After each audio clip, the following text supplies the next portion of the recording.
राघव चड्डा, आप हंस भी रहे थे, बीच में मुस्कुरा भी रहे थे, लेकिन आपके ऊपर तो आरोप लग रहा है कि आप दिखावा कर रहे हैं। अनशन किया कि नहीं आपने भी? आज केजरीवाल जी ने कहा था हम सब अनशन करेंगे।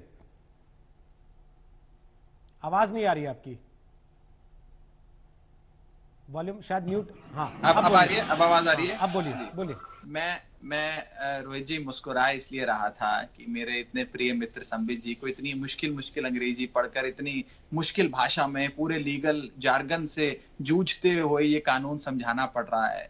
अगर ये कानून इतना अच्छा होता, इतना स्पष्ट होता, तो कम से कम उस व्यक्ति को तो समझ में आता जिसके हित में देश का किसान खड़ा होकर ये तो कहता कि ये कानून हमारे लिए है, हमें बहुत इससे अच्छा लगेगा, हमारी किसानी आगे बढ़ेगी। ये भारतीय जनता पार्टी अपने खुद के राष्ट्रीय स्वयंसेवक संघ के किसान विंग बीकेएस, भारतीय किसान संघ को भी नहीं समझा पाई।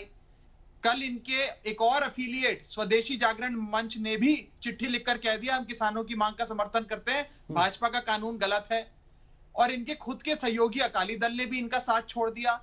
ऐसी क्या अहम की लड़ाई इन लोगों ने बना ली है, मैं ये नहीं समझ पा रहा हूं कि आज देश का एक भी किसान इन तीन कानूनों के क्या हित में, किसानी के हित में होगा, ये नहीं समझ पा रहा है। लेकिन इन्होंने अहम की लड़ाई बना ली है, ये इसे हटाएंगे नहीं। लेकिन अब मैं बड़ा स्पष्ट ये पूछना चाहता हूं, अभी हमने खबर भी दिखाई, हमसे बात कर रहे हैं रोहित जी, कम से कम 7 राज्यों के 10 किसान संगठन ऐसे थे जो आज गए हैं कृषि मंत्री से मिलने और ये कहने कि हाँ हम समर्थन में। फिर हाँ रोहित जी, मैं इसको थोड़ा सा कैविएट कर देता हूं। कोई एक ऐसा किसान संगठन या एक ऐसा किसान नेता जिसका वर्चस्व हो, जिसका मास बेस हो, ऐसे तो कहीं से भी किसी से भी कोई पत्र लाकर केवल प्रोपेगेंडा फैलाने के लिए कहा जा सकता। जैसे अभी संबित जी ने आपके चैनल पे एक प्रोपेगेंडा फैलाया, उन्होंने कहा आम आदमी पार्टी ने अपने मैनिफेस्टो में लिख दिया कि एपीएमसी खत्म करेंगे। मैं चुनौती देता हूं संबित जी को, मेरी पार्टी का मैनिफेस्टो दिखाएं और बताएं हमने कहा रिफॉर्म कहा था, खत्म नहीं कहा था। आप देख लीजिए, दूसरी चीज सुन लीजिए, मैंने रिफॉर्म कहा था, खत्म नहीं कहा था। मेरा मैनिफेस्टो रिफॉर्म कहा था, दिखाइए। मैं रिफॉर्म कहा था, आप चुनौती देता हूं, लेकिन नहीं है। चुनौती देता हूं, दिखाइए रिफॉर्म लिखा था, दिखाइए मेरी पार्टी का मैनिफेस्टो।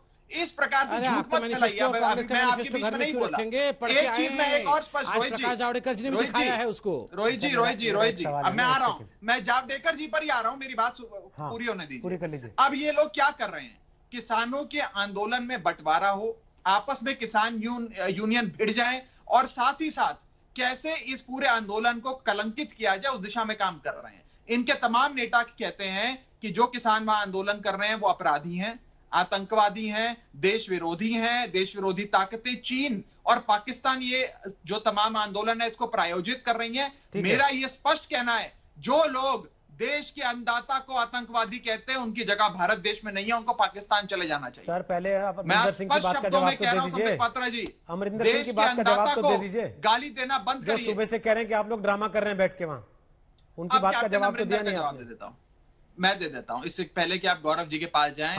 देखिए कैप्टन अमरिंदर वो मुख्यमंत्री, और मैं फैक्ट्स पे बात करता हूं, मेरे को इतने लच्छेदार जुमले संबित भाई की तरह नहीं आते हैं।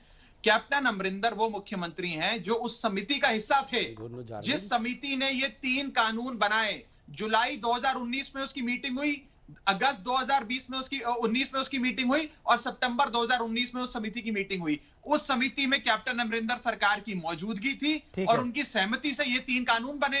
अब आज वो घड़ियाली आंसू बहा रहे हैं क्योंकि उनको लग रहा है कि कहीं उनके हाथ से सत्ता ना चली जाए, तो किसान के साथ खड़े हो गए। क्या कांग्रेस पार्टी इस बात से इनकार कर सकती है कि वो समिति का हिस्सा थे? और क्या भारतीय जनता पार्टी इस बात से मना कर सकती है कि प्रधानमंत्री जी वो कह रहे हैं घड़ियाली आंसू आप बहा रहे हैं, अमरिंदर सिंह कह रहे हैं कि घड़ियाली आंसू ये बहा रहे हैं अनशन के नाम पर जी। गौरव जब प्रधानमंत्री जी गुजरात के मुख्यमंत्री थे तो माननीय नरेंद्र मोदी जी ने भी एक समिति का अध्यक्षता करी थी। समिति ने यह कहा था कि एमएसपी लागू होना चाहिए, बिल्कुल सही कह रहे हैं, लीगल राइट बनाना चाहिए। मैं सहमत हूं आपसे, आप बिल्कुल सही कह रहे हैं। ये तथ्य पहले भी कई दफे रजिस्टर हो चुका है।